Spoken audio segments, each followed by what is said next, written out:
All right, back on the PHLY Eagles podcast. Thanks for sticking with us. Good stuff from Baldy. And Zach, before we get into the rest of the show, let's talk about Game Time, because buying tickets to your favorite events shouldn't be stressful. Game Time is the fast and easy way to buy tickets for all the sports, music, comedy, and theater near you.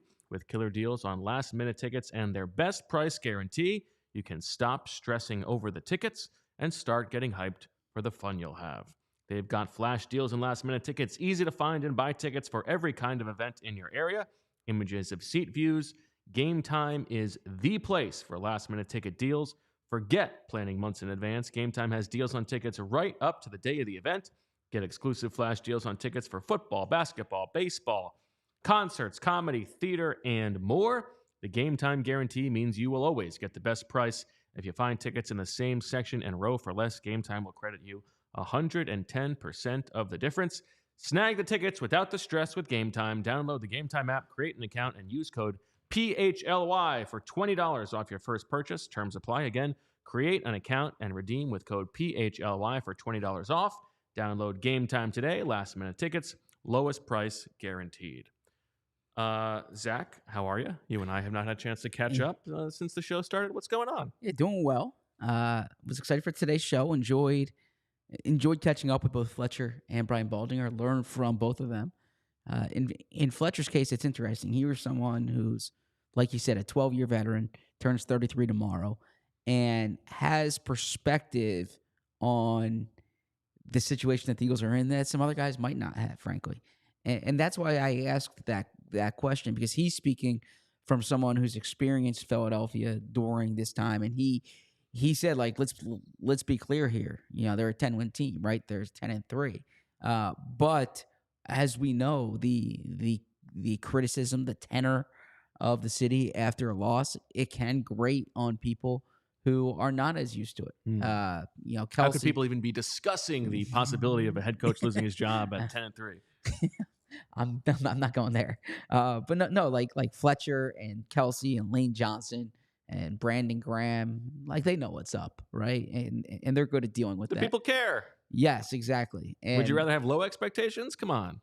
No, and I think that, like, personally, as someone who covers the Eagles and has been doing this now for 12 years, as long as Fletcher is going, I love that. Like, I love the passion. I love how when they're winning, it's like everything is great in the city, and then when they're losing, it's the sky is falling. And my temperament, you know, is kind of in the middle. Like, I tried, you know, I don't necessarily ride that wave per se. No, but you're not in the middle. You're always high. You're always eager. Well, yeah. I mean, I'm always wake up excited for my job for sure. You live your life as if you were an Eagles fan and the team just won by 3 touchdowns yesterday. I live my life trying to attack each day with an enthusiasm unknown to mankind, as Jim Harbaugh says. But no, and we've discussed this before, as Fletcher Cox said, when you walk in with a smile and you're in a good mood, that can be infectious. And I've talked about being before Jalen Hurts said it, right? I talked about being the thermostat, not the thermometer. Was this a Mark Sanchezism? Yeah, right? Mark Sanchez, and Mark Sanchez told me it came from Mark Brunell, actually. Oh, so it's been passed down. But yeah, I spoke just to Mark don't take Sanchez your financial about advice from Mark Brunell.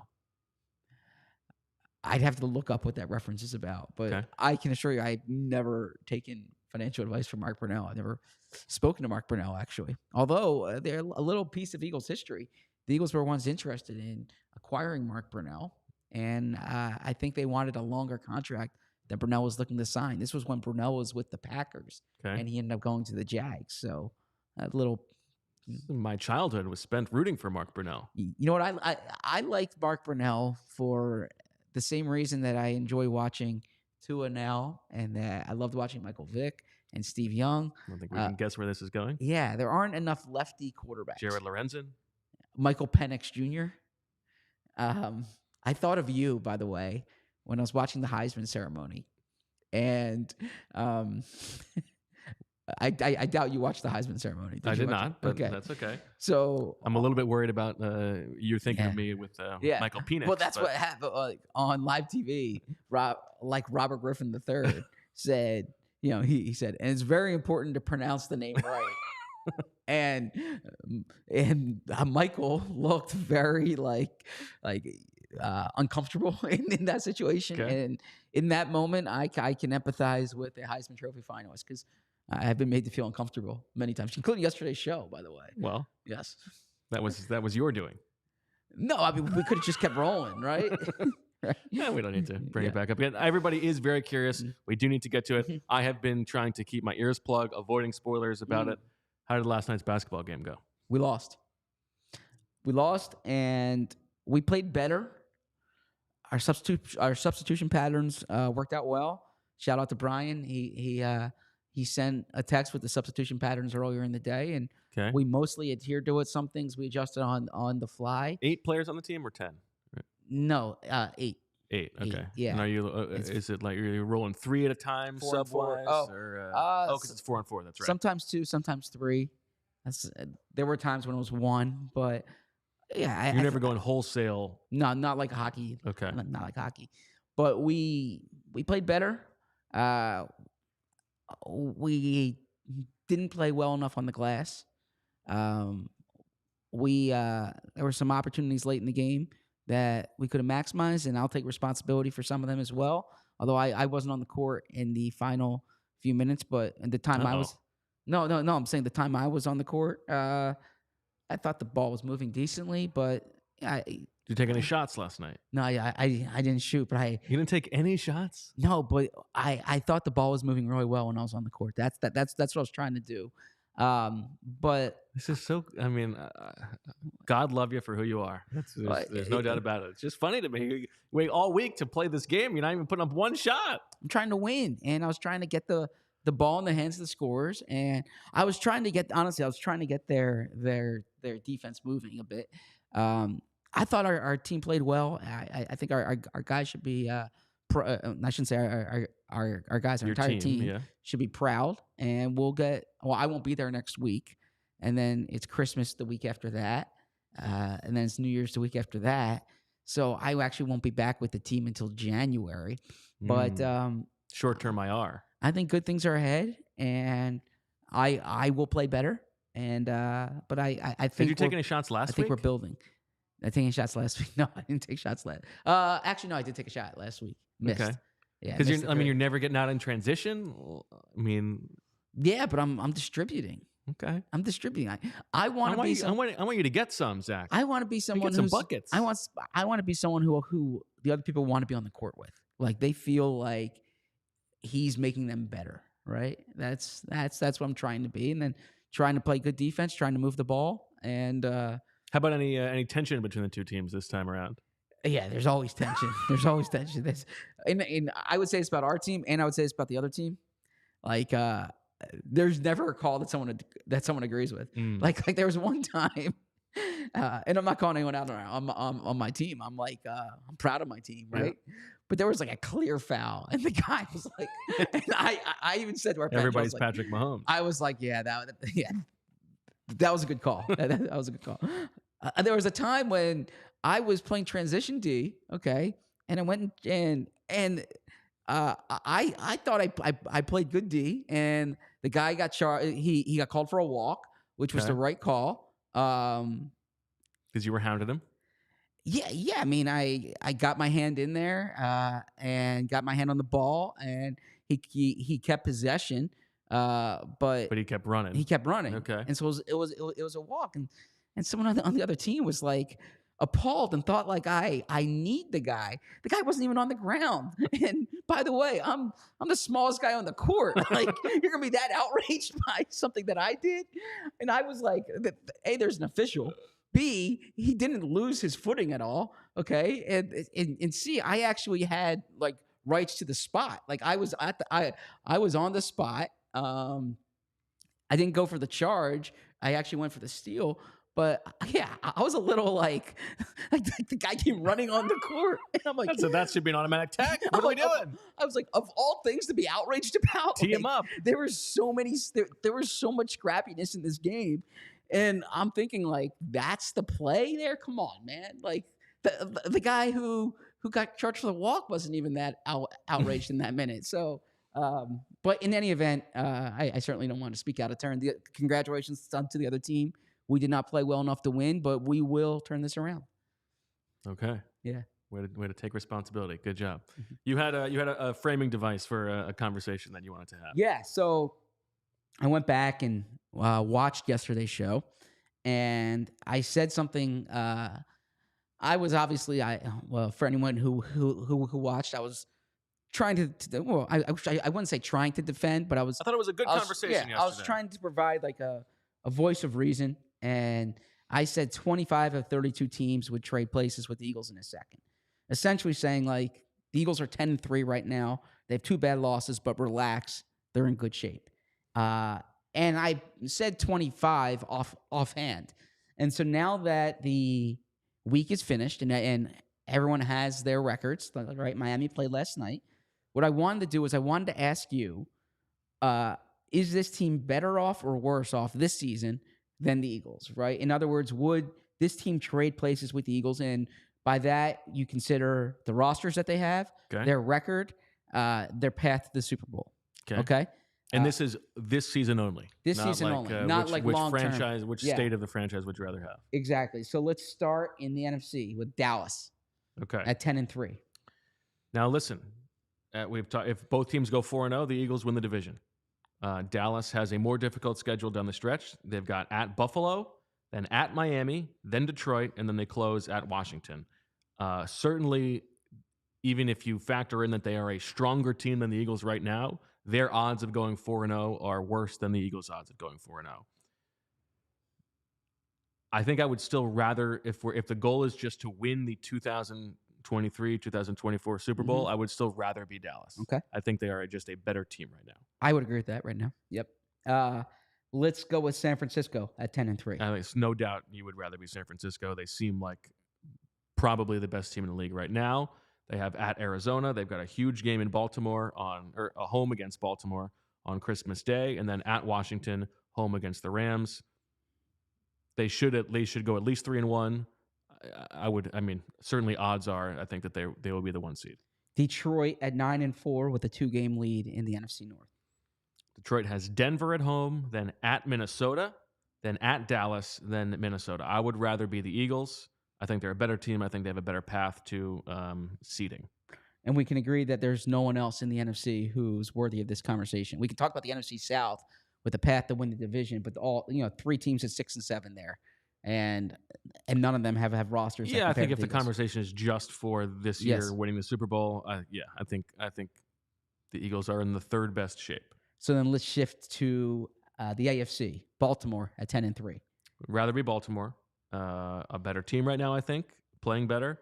They have that trip to San Francisco. They've also got at Jacksonville this week, and then they play the Dolphins at home and then close with the Steelers, which is obviously never an easy game for them. So no sure thing that they will be the 1 seed, but I think you would rather be Baltimore. Miami at 9-4.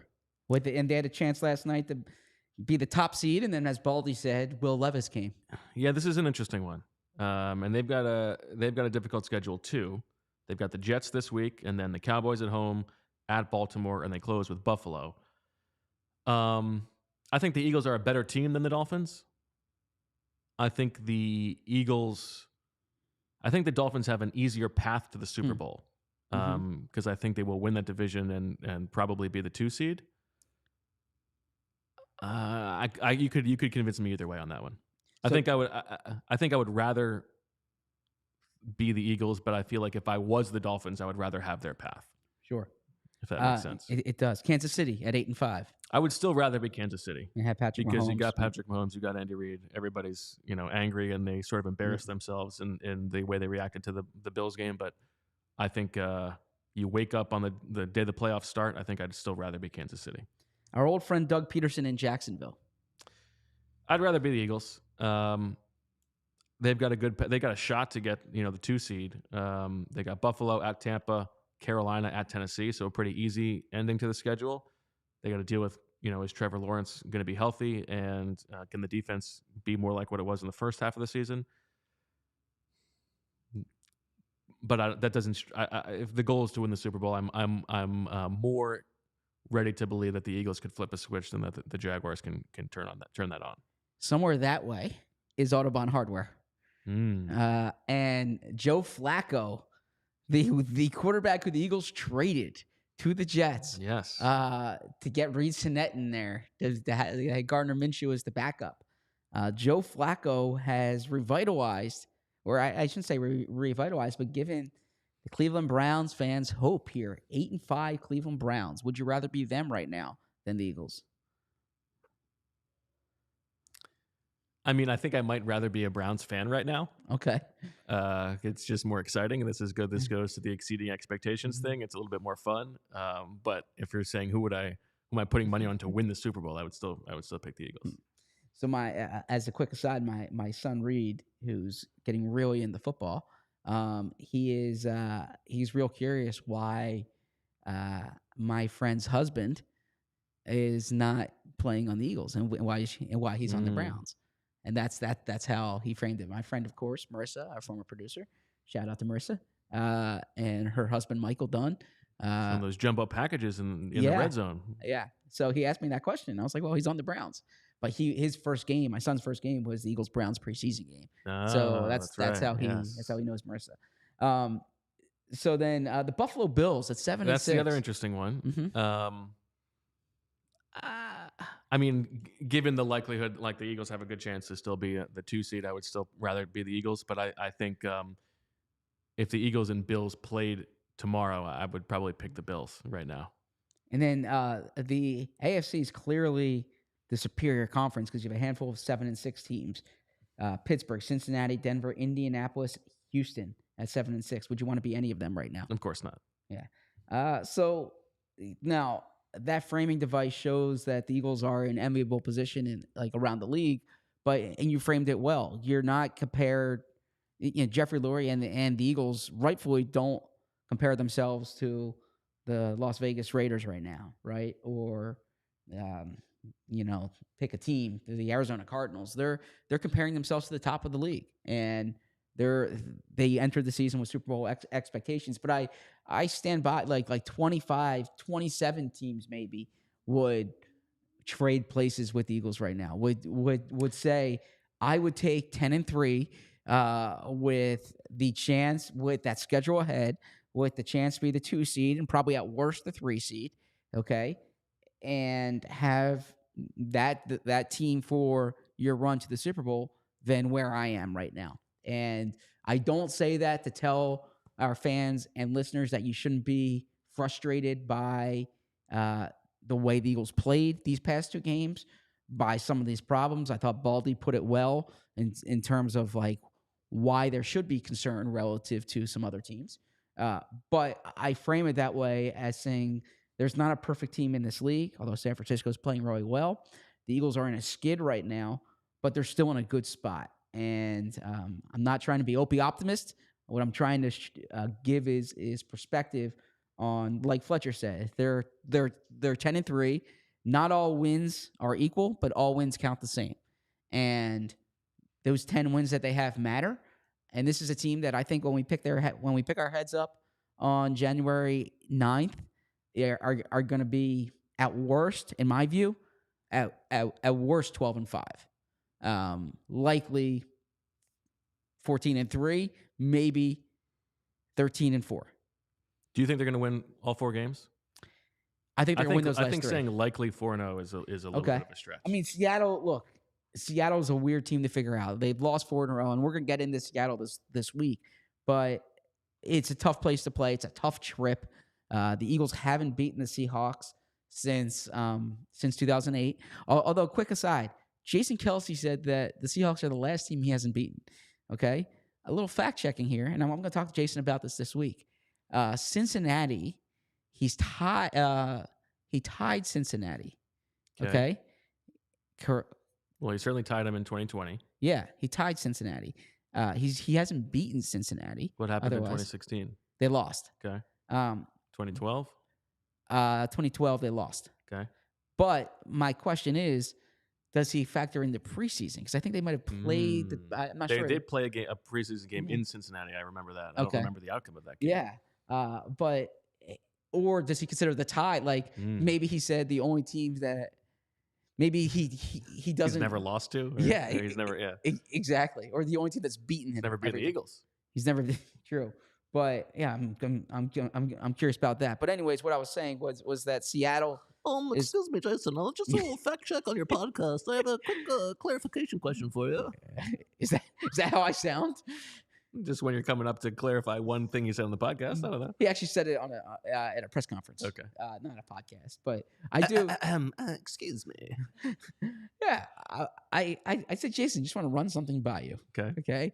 And typically, when players say you want to run something by you, they their back gets up. This is an easier thing to run something by you. I had something earlier this year with a player when I was like, I just want to run it by you. I'm not quoting you on this, and all of a sudden he got real. Like, it was like a very subtle fact checking thing that was in a story. He's like, oh, that's fine, right? But I wasn't trying to get him to tell me state secrets. But in any event, this Seattle game is a tough spot for the Eagles, and I do like their wide receivers.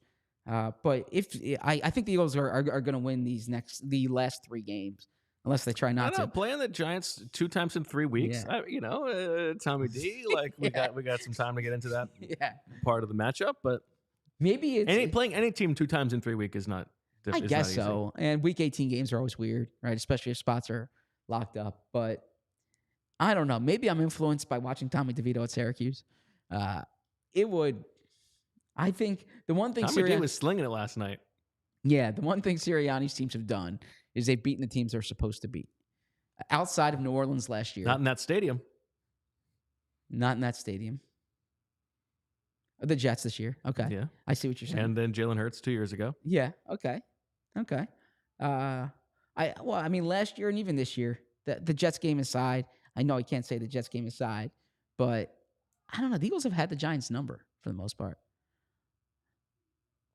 Someone's doing some yelling outside. Yeah. That's the first time that something going on outside has actually distracted me. Yeah, we're X amount of floors up here. To your point, Zach, just by the Vegas odds, the Eagles are right now tied with the Chiefs for the 3rd shortest odds to win the Super Bowl behind the Niners and the Ravens. They're actually ahead of the Dolphins and the Cowboys. I do think that the discussion of would you trade places with is a little bit more big picture moving forward, but yeah. I just think that we can all acknowledge that this is a 10-3 team that still has a lot to play for. But yesterday's exercise was about indulging the worst case scenario. Sure, and I'm not a worst case scenario thinker. We're gonna have an Opie optimist draft tomorrow. No, but we're gonna bring in some sunshine. It's like some pictures of sun to put in the back, and really play things up. Yeah, it probably would be beneficial. I mean, sometimes to run through my head what's the worst case scenario, because I tend to think of what's the best case scenario and what's the most realistic scenario. I very seldom think what's the worst case scenario, and that's been presented to me a few times. I'm like, I don't think that way. What's the worst thing that could happen here? I saw Zach Wilson. I mean, they're the worst thing that could happen is the world explodes. No, but realistically, yeah. But I like Zach Wilson's perspective. I saw that quote the other day where he's like, "What's the worst that can happen? They're going to bench me again." And I thought that was a good way of putting it. I fell asleep last night. I'm glad to hear that. I did not. I felt we were all of us in the PHLY community rooting for that. I put my phone down at 10 o'clock. But when I got back from the basketball game, Emily had something else on TV, so I actually did not watch the game last night. I saw the highlights this morning. You were able to fall asleep without The West Wing or The Office? Last night, yeah. Last night, I don't know how I played that basketball game. I was, I just knew to pass to this color team and not that color team. So yeah, but I would say that I'm curious. What did you think of last night's games? I don't think that Tommy DeVito is making me shake my boots. He was definitely better than I was expecting. Okay, and their defense was playing with some verve, some energy. So I don't know. Anytime you got to play a team two times in 3 weeks, if they are motivated, you never know. I would also say it's always a fun story when the 3rd string quarterback or the guy from out of nowhere steps in and starts winning games, right? I know there's that adage that the most popular guy in town is the backup quarterback, but when your 3rd stringer comes in or Joe Flacco signed off the street, that's always fun. It's like playing with house money at that case, right? Jake Browning. Yeah, Jake Browning's lighting it up. I Yeah. liked him at Washington though. Oh, well, then nobody should be surprised. I You mean, guys been in the league like 7 years doing nothing, but you liked him at Washington, so Yeah, we should all. in Chris Peterson's offense for sure. Okay. All right, Zach, before we get going, I want to tell everybody about what we're doing a week from today. Next Tuesday, we are doing all the PHLY podcasts, one after the other, from 10 to 5, live from Reading Terminal Market. Very exciting. You can come and meet the team. Everybody is going to be there. We've got all our shows. Everybody's going to be there except probably the most fashionable among us, and that'll be Zach Berman, who is flying back from Seattle. You got a Monday night game. That's okay. We will miss you. Rich Hoffman, Handsome Rich, is going to be with me. We'll have Baldy in the house as well. You can watch all the PHLY podcasts in person from Reading Terminal. Very exciting. Maybe we do a Reading Terminal draft one day this week. Okay. Are you equipped to do that? I mean, I could do it. I would like to. I would like to scout. I would like to go to the combine. Gotcha, Maybe you and I could get lunch there. Okay. Do a little walk around. And do a scout, and we'll bring our pen and pencil. Say, what kind of bloodlines are you coming from? And get into all that stuff. Get them weighed and measured, and then we'll do our draft. When I used to work at the Inquirer, I went to the Reading Terminal quite a bit. That was a frequent lunch spot. My offices were on 8th and Market. I would walk down there. Yeah, love the terminal. Always recommend the terminal, and that's gonna be. I'm actually pretty pissed off. Wow. Yeah, that like I'm not gonna be there for that. I was so excited when Goodell screwed you. Yeah, I was so excited when we got told I was gonna take the red eye after the Sunday night game, be back on Monday, do Monday's show, have some sleep Monday night, and be energized for a Tuesday show at the Reading Terminal. I've been talking for the past few months about having shows on location, meeting our great listeners, and then our great viewers. And then all of a sudden, this gets changed. And certainly, the plight of a sports writer doesn't compare to fans who purchase tickets or changed their took days off work to go to that Seattle game. But that is really annoying that that game got moved. I was really hoping to be at the terminal. I think you already know what I'm going to say to you. Goodell? No. What? Better to be pissed off than pissed on. I suppose so. Yes. Okay. Yes. That'll do it for this episode of the PHLY Eagles podcast. Thank you once again to Fletcher Cox and Brian Baldinger for joining us. We will be back tomorrow, 10 a.m., bright and early. A real Zach Berman special. Looking forward to that. We're going to hear from Nick Sirianni this afternoon, so we'll have that to discuss. We're going to do a little Opie Optimist draft. What are the reasons to look forward? Or what are the reasons to believe that this Eagles team is going to turn it around?